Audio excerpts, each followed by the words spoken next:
Welcome back here on Live Impact News on the WCNC Charlotte app. We want to head now to Aiken County, South Carolina, where happening right now, the Aiken County Sheriff's Office providing updates into the investigation to the death of 4-year-old Javeayah Harris. Let's take a listen in.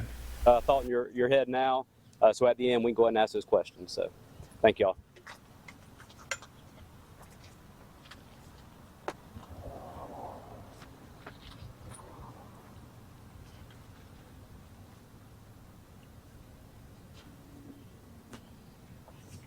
I thank y'all for a job well done. Sorry that y'all wasted y'all resources, but y'all did a great job. Thank you. Thank y'all for taking care of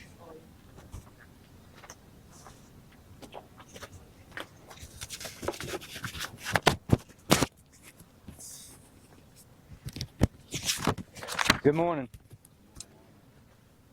I'm Marty Sawyer, and I'm the sheriff in Aiken County.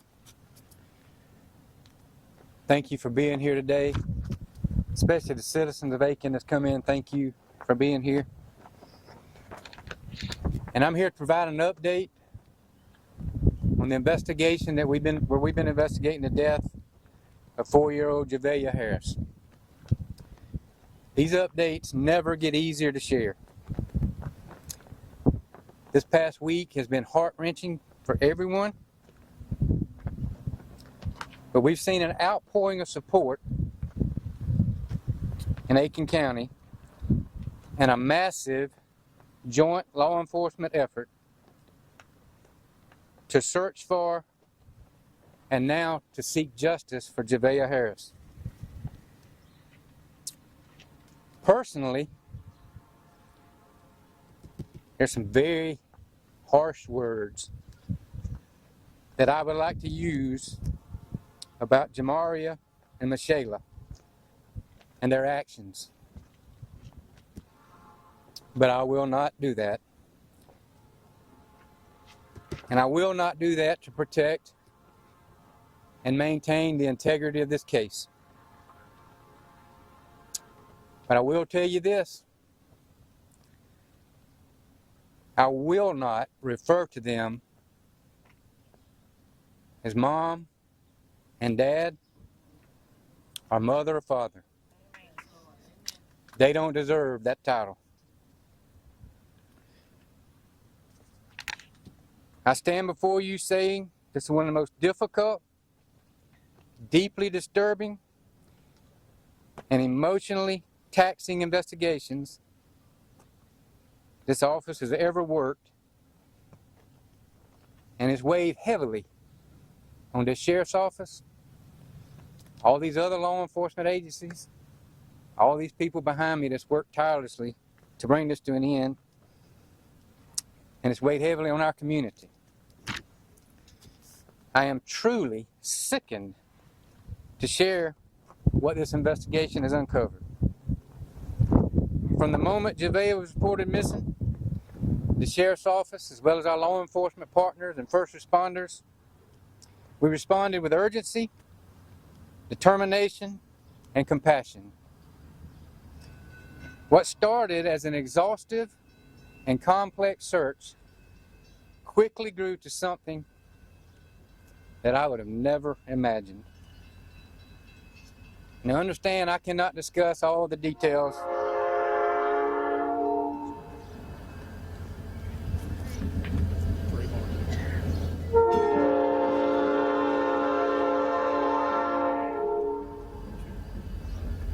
We should have stopped the train.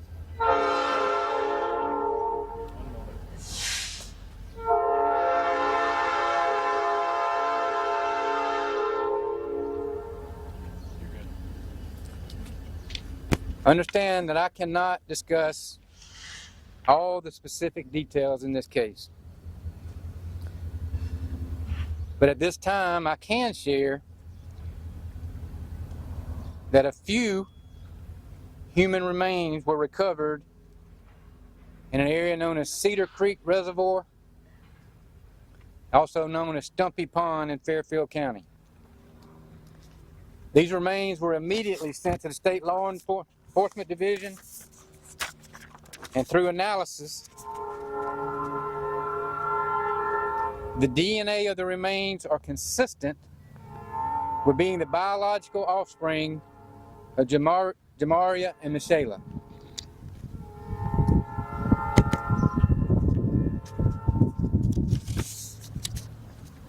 I want to also share with you that through forensic evidence, statements, and analysis, extensive and deliberate efforts were made to destroy and conceal evidence following Javeayah's death.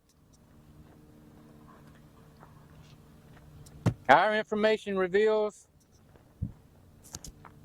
the use of corrosive chemicals and other tools that were used to accelerate the destruction of her little body.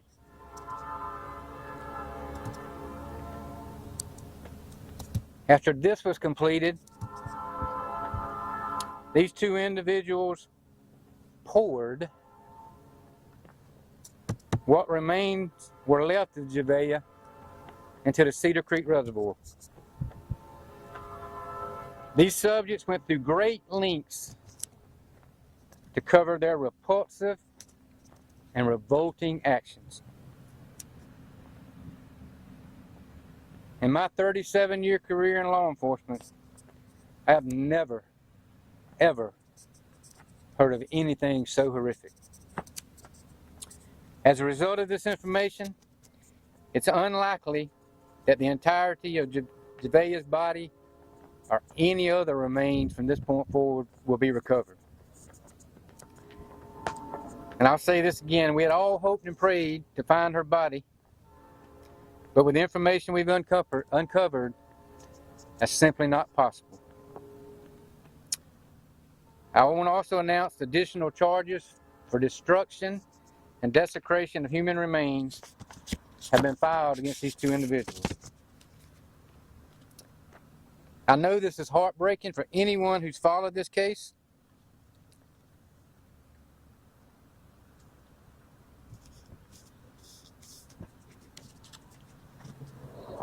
It's heartbreaking for our office. For all the law enforcement across the state that's worked on this case, countless hours to find every piece of evidence with the hope of bringing Javeayah home. It's heartbreaking to our community.